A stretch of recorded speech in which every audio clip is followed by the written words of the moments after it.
Yana aralashtirib yuboramiz. Aralashtirib yuboramiz. Hozir hovuzlarni ezib qo'yaman. Mana hurmatli obunachilar, to'kak savoldik drenaj o'rnida.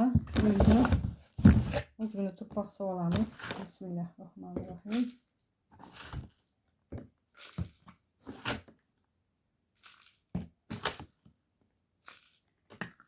Mana ko'rinayotgan bo'lsa, endi gullarimizni joylashtirib olamiz. Bir chekkadan bularni hozir chiroyli qilib, porядкalik qilib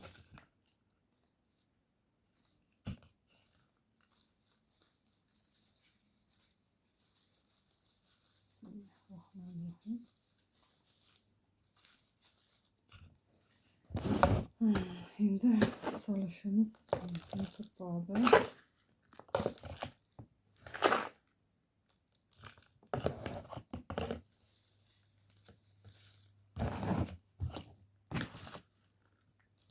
Hamisha gul ko'chirayotganinglarda yana bir bor eslatib o'taman. Turpog'ini iloji boricha chanqatibroq olsanglar, bunaqa qiyinchilik tug'dirmaydi. Vaqtingizni ko'p ushlamaydi. Ildizga shikast bermaysiz.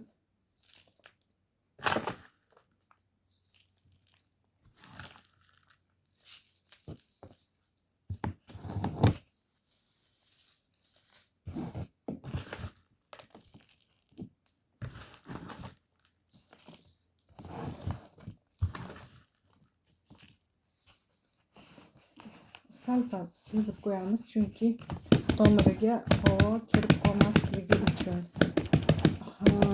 Tomirlarning oralariga ham kirish kerak turpoq. Shuning uchun men sal-sal urib qo'yamiz tuvagini. Tomirini oralariga ham turpoq kirib ketadi shunda. Hayron bo'lmanglar, nimaga bunday qilyaptikin deb. Sababi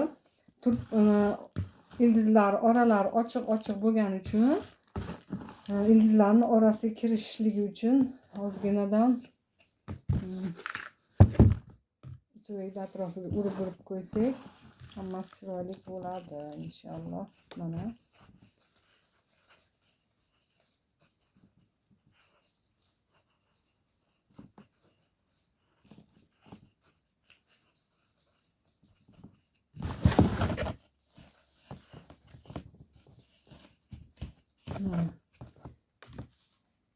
endi buni tuvakka solamizda, endi spray qilib qo'yamiz.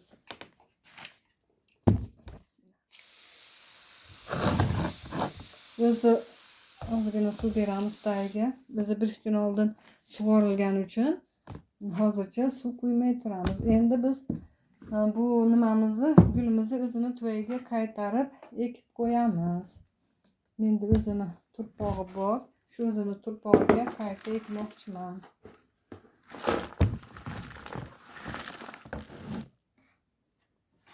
O'zini turpog'iga men yana ozgina kokosчик ham aralashtirmoqchiman.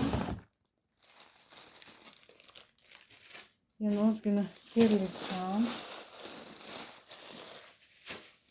Bularni yaxshilab aralashtirib olamiz.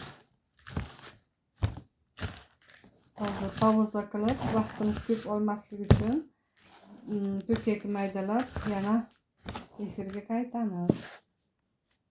Mana hurmatli obunachilar, to'kakni drenaj o'rnida sovoldik. Bismillahirrohmanirrohim. Endi turpoq solamiz tuvagimizga.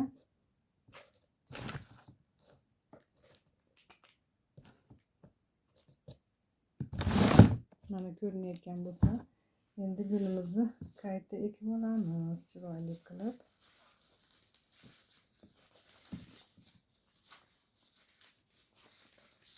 Bismillahirrohmanirrohim.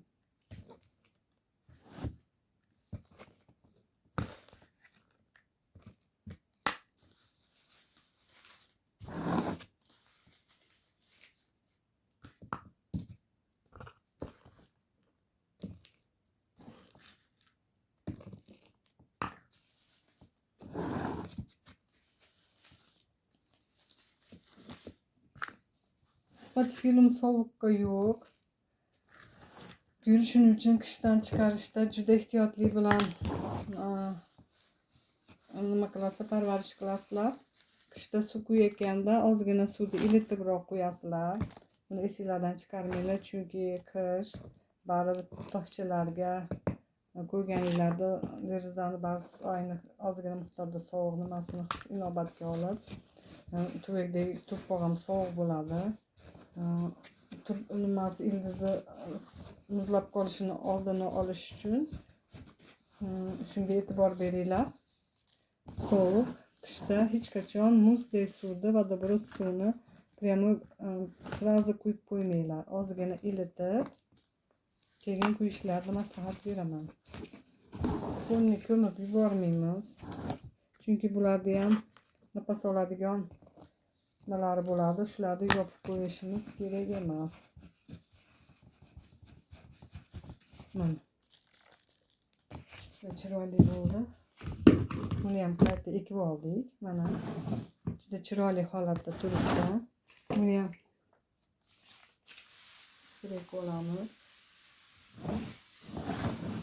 O'zi turpog'i namligi uchun men bunga suv bermadim. Mana bizning go'zallarimiz chiroyli holatda bo'ldi mana. Xudo xolasa. Hurmatli kanalimiz obunachilari, agar videomiz sizlarga manfaatli